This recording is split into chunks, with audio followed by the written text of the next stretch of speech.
Parfois, les sujets qui semblent les plus complexes sont en fait cachés dans les détails les plus simples de notre quotidien. Aujourd'hui, on va s'attaquer à un de ces géants invisibles, la comptabilité des stocks. Ça sonne peut-être un peu technique, mais croyez-moi, c'est une force qui a un impact sur tout, du prix de ce qu'on achète à la santé financière des plus grandes entreprises. Prenez cette petite boîte de jus Oasis, par exemple. On en voit partout. Mais ce qu'on ne voit pas, c'est toute l'histoire financière qu'elle nous raconte. Une histoire de fruits, d'emballage, de production et surtout une histoire de coûts. Chaque gorgée est en réalité le résultat d'un calcul assez poussé. Ok, alors plongeons dans le concret en s'intéressant aux fabricants de ce jus, Industrie Lassonde, une entreprise bien connue ici au Québec. Pour une compagnie comme Lassonde, le défi ce n'est pas juste de faire du bon jus, c'est surtout de gérer les coûts qui se cachent dans ces immenses entrepôts remplis de produits.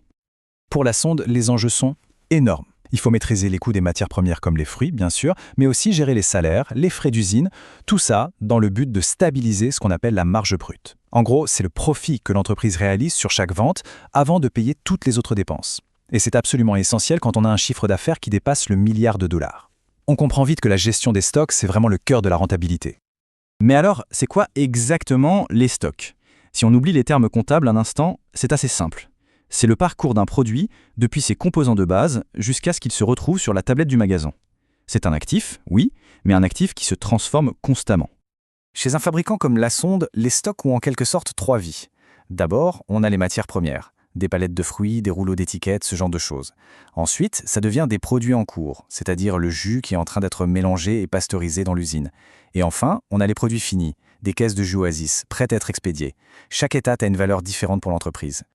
Et voilà la définition un peu plus officielle. Ce qu'il faut retenir, c'est que les stocks sont considérés comme un actif courant dans les états financiers. Pourquoi courant? Tout simplement parce que l'objectif est de les transformer en argent liquide assez vite, en général en moins d'1 an, en les vendant.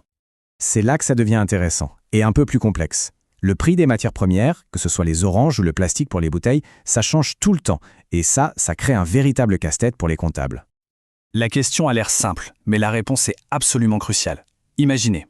Une entreprise achète des oranges à 1 $ en janvier, puis les mêmes oranges à 2 $ en mars. Quel coût est-ce qu'elle doit utiliser pour une bouteille de jus vendue en avril? Le coût le plus ancien, le plus récent, une sorte de moyenne? Le choix qui sera fait va avoir un impact direct sur les profits qui seront déclarés. Pour bien illustrer ça, prenons un exemple encore plus simple, des vélos. Disons qu'on commence l'année avec 2 vélos qui ont coûté 70 $ chacun. Puis, on en achète 4 autres à 80 $ et un dernier à 100 $. Arrive le 5 juillet et on en vend 4. La grande question, c'est quel est le coût de ces 4 vélos qu'on vient de vendre? En gros, il existe 2 grandes méthodes pour répondre à cette question. La première, c'est la méthode première entrée, premier sorti, ou PEPS. L'idée, c'est de supposer que les premiers articles qu'on a achetés sont les premiers qu'on a vendus, un peu comme un distributeur de canettes. La deuxième, c'est le coût moyen pondéré, ou CMP. Là, on calcule un coût moyen pour tous les articles qu'on a en stock. On mélange tous les coûts ensemble pour obtenir un seul prix moyen. Et regardez bien l'impact de ce choix, c'est frappant. Les ventes sont les mêmes dans les deux cas, 480 $. Mais la marge brute, elle, change complètement. Avec la méthode PEPS, l'entreprise déclare un profit de 180 $. Avec la méthode CMP, c'est seulement 160. Un simple choix comptable vient de faire varier le profit de 20 $. Ça montre bien que la comptabilité, ce n'est pas juste une science exacte, c'est aussi une question de méthode. Ok, maintenant qu'on a parlé du coût des stocks, parlons de l'efficacité de leur gestion. Parce que c'est bien beau d'avoir des coûts bien calculés, mais si les produits dorment sur les tablettes pendant des mois, ce n'est pas bon signe. La vitesse est donc un facteur clé.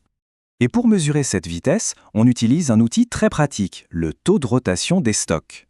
C'est un ratio qui nous dit, en gros, combien de fois par an une entreprise vend l'équivalent de tout son inventaire.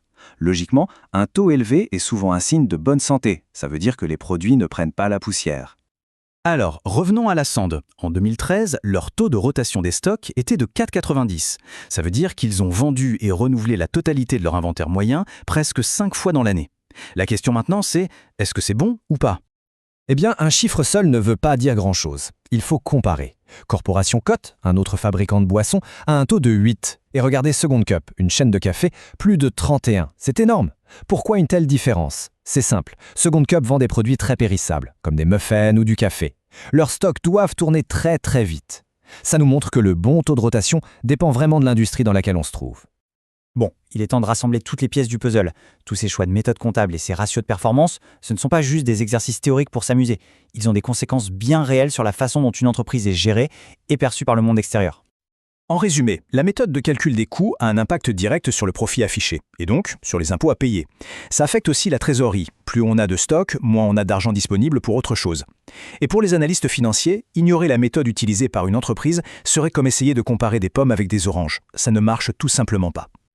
Alors, la prochaine fois qu'on tombera sur un rapport financier, au lieu de voir les stocks comme une simple ligne de chiffres un peu abstraite, on pourra essayer d'y lire une histoire. Une histoire sur l'efficacité, sur la stratégie et finalement sur la santé réelle d'une entreprise. Et ça amène une question intéressante.